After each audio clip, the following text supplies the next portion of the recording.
Hello, BookTube, and welcome to another weekly reading vlog. These are the books that I've been reading this week. I'll start with Donald Duck, Lost in the Andes, because perhaps that's the simplest one to talk about. Last week, I was on the middle of the story of Donald Duck and his nephews in the Andes looking for the square eggs. I finished up that story. It had a number of interesting zigs and zags. It was not realistic, but it was interesting and it was funny, moderately funny. The next one was Donald Duck and the Golden Christmas Tree, in which Donald Duck's nephews are looking for a golden Christmas tree and they run into a witch. That was moderately interesting. They're all moderately interesting. They're about what you expect. They're Donald Duck stories. Right now I'm in the middle of Donald Duck in the Race to the South Sea, when Donald Duck and his cousin Gladstone Gander, the one who's always lucky, are trying to rescue their Uncle Scrooge. According to the notes in the back, this is one of the first Uncle Scrooge stories. So he's not quite as likable in this story, although I haven't actually gotten to Uncle Scrooge's appearance here. But it's just interesting to see the evolution of this character. So I'm currently up to page 68 out of this collection. And then Starlight Enclave. Last week I was on page 102. This page I'm up to page 224, so about 120 pages this week. As I mentioned last week, it says on the cover here, book 1 of the Way of the Drow series, but that's a lie. It's actually book 30-something of the Legend of Drizzt series, as I discovered after I got this book out of the library. And it's also based on the Forgotten Realms, which is a Dungeons and Dragons, what would you call it, map, campaign setting. And I know nothing about any of this, but I'm committed to slogging my way through this book, and I'm finding it an interesting mental workout in some respects. And there's, fortunately for me, there's a guy who sits right behind me at work in the staff room, who's a Dungeons and Dragons fan, and he tells me he's never read any of these books, but he knows all about the Forgotten Realms. So he's helping me every time I come across like a new city or a new creature or something. I ask him about it to see what is part of the book series and what is part of the Dungeons and Dragons campaign setting. I'm trying to set out how much of this is world building from within these novels and how much of this is from the Dungeons and Dragons manuals. It's interesting. Interesting as someone who's pretty much a complete outsider for these Dungeons and Dragons series to try and get a glimpse into what is going on in this series, try and sort it out, try and build up this mental schemata in my head, if you will, of all the stuff going on. Now, as far as the actual plot of this book, there's a couple things going on. There's 4 characters who are off on a quest to find and rescue another character. My coworker who sits behind me at work, who's been helping to explain these books to me, told me that he suspected that the way these books were written is they played a game of Dungeons and Dragons and then wrote it up as a story. Who knows? I don't know if that's true or not. Maybe partly true, maybe not true, I don't know, but you do definitely get the sense reading this sometimes that it is coming from a game. So there's a whole bunch of magical items that they're keeping an inventory of. There's like their They have spells that they can cast, but they've got a limited amount of magic each day that they need to keep track of how much magic they've used up. They're constantly running into obstacles that they have to fight, just like baddies in a video game, or I don't know what you would call it in Dungeons and Dragons, but in Dungeons and Dragons, I believe you also move around the map and fight stuff. So the that part of this seems a little bit tiresome to me. And maybe it's just because I've never been a big gamer, but I suspect even for gamers, I mean, when you're playing a game, it's one thing, but when you're reading a novel, you want a little bit more world building and a little bit less mechanics on how many magical items you have left and how, what your hit points are for the day and that kind of stuff.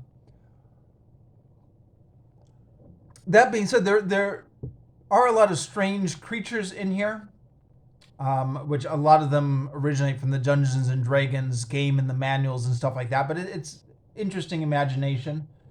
And the second story involves the character Drizzt going off to a monastery, and there's a lot of conversations about religion.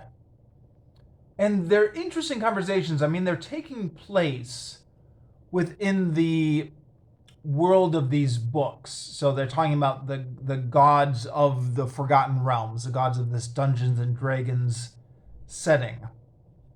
But they're having conversations which are philosophical in nature and which arguably could apply to our world. Like, what happens after we die? What is the nature of consciousness? What exactly is religion, and how do we relate our own inner spiritual experiences to these outward religious dogmas? What is religion actually based on? Is it a code of morality, or is it just fear of death or fear of the unknown? I don't know. Maybe I'm finding these conversations deep because I'm not a particularly deep guy myself. I'm easily impressed, maybe, but I'm impressed. I'm finding them that more weight, philosophical weight, than I would have expected for a junk fantasy book like this. And then the Bible. Working my way through 2 Samuel. So last time I was in 2 Samuel 9. And this time I'm all the way up through 2 Samuel on 2 Samuel 19. So a lot of interesting stuff happening in here. This is what is referred to sometimes as the court history of King David, otherwise sometimes referred to as the succession crisis. No, not the succession crisis, the succession narrative. I think that's the term, right? The succession narrative. So David is already on his throne, but now the narrative turns to his sons and nephews, who he can no longer control. The succession narrative is something that I never heard. The name succession narrative, the term succession narrative, something I never heard in my Sunday school days. I think it comes from Bible studies, biblical scholarship. They've named this a succession narrative. I picked this up, I believe, from Christine Hayes's Yale courses on the Old Testament. And I don't know. I thought at the time when I first heard that name that it seemed like a little bit of a misnomer. I mean, there's Absalom's rebellion, but pretty much just Absalom up until the very end of David's life, and then there's the battle between Solomon and what's the guy's name, Adonijah. But I'd forgotten how long the Absalom narrative is.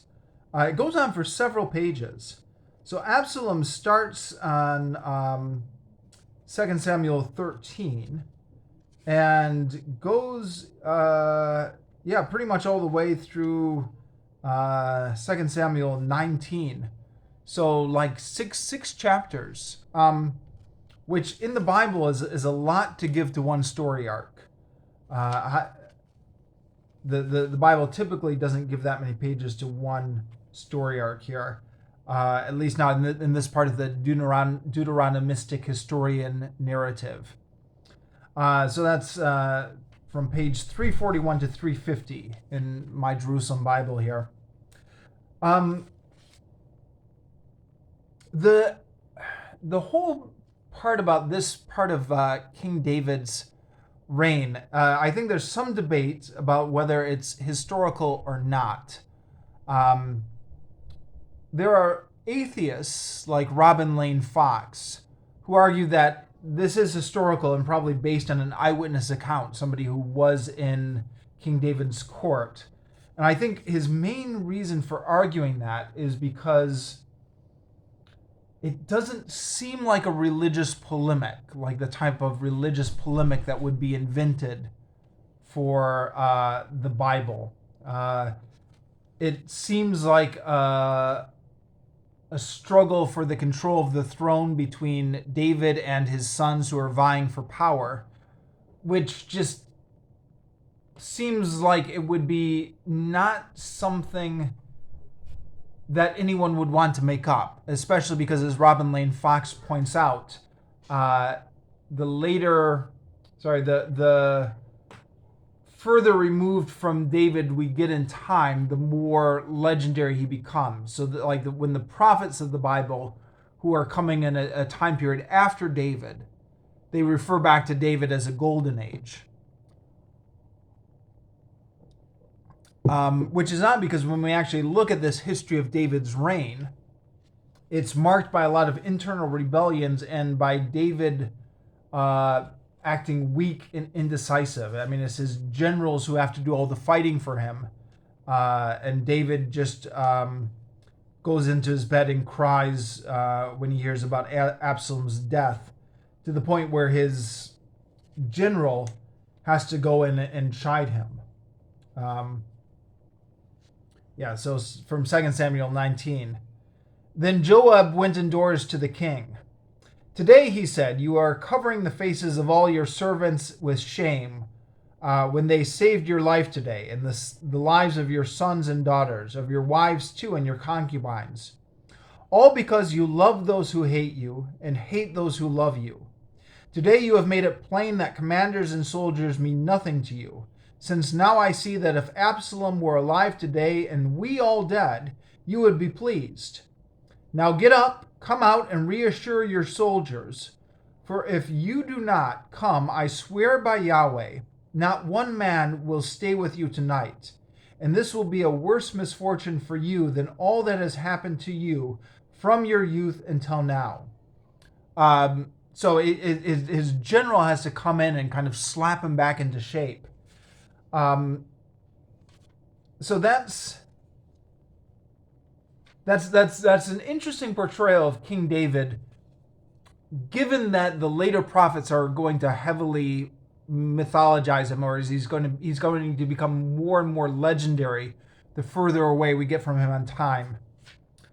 So that's one argument for this being historical. On the other hand, there's a lot of it which just seems legendary, seems like fairy tale-esque, like Absalom and his beautiful flowing hair, which ends up being his undoing because his hair gets stuck in the trees as he's fleeing away on his donkey, and Absalom is just left hanging in a tree. I mean, that seems like more of a legend, right, than actual something from real history. I don't know. There's a whole lot of stuff like that, where there's some stuff which seems okay, that this seems like an interesting thing to invent, or this seems like it must be real, because why else would you have it?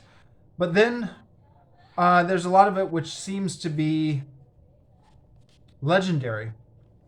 Another interesting thing here, and this is from the Jerusalem Bible, which I'm reading. David, one of Saul's descendants, Jonathan's descendants, is left alive. And in order to show kindness to the household of Saul and Jonathan, David invites this person into his family. And it's the name, if you grew up in Sunday school, the name, of course, is very familiar.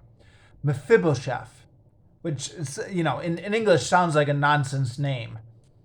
But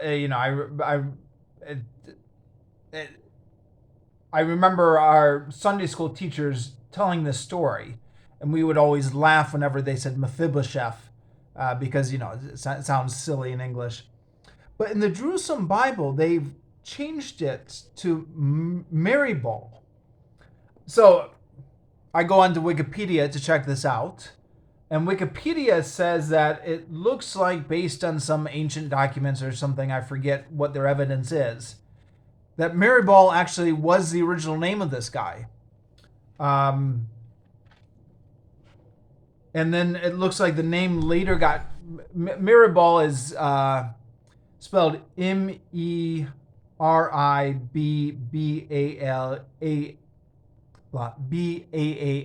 So like Baal, the god, right? The false god in the Old Testament. So it looks like this is another case. I mentioned this when I was talking about the story of Gideon earlier. Gideon also looks like there was some revision of his name going on. Here, it was a name about Baal, and of course the writer of the Bible doesn't want to include a name about Baal, so they changed it to Mephibosheth to try and erase that originally this character was named after the god Baal, which is interesting. I didn't know that name had been changed, and it's interesting as well that the translators of the Jerusalem Bible have just decided to go ahead and use the name Meribol instead of the more traditional Mephibosheth. I guess just to emphasize that this original guy's name was Meribol. And of course, I guess that would be another argument for this story being historical, right? Because if it wasn't historical, then why would you need to change the name? Why not just invent the name you wanted? Unless, of course, I guess the argument around that, if I'm going to debate myself, is that just because they had a pre-existing story that tradition had given it to them doesn't necessarily mean that story was historical. It could just have been a pre-existing legend, right? Anyways, I'm rambling, and whenever I'm rambling, that's always a good sign that it's time to stop the video. So thanks for putting up with my weekly musings on what I've been reading this week, and I will see you next week, BookTube.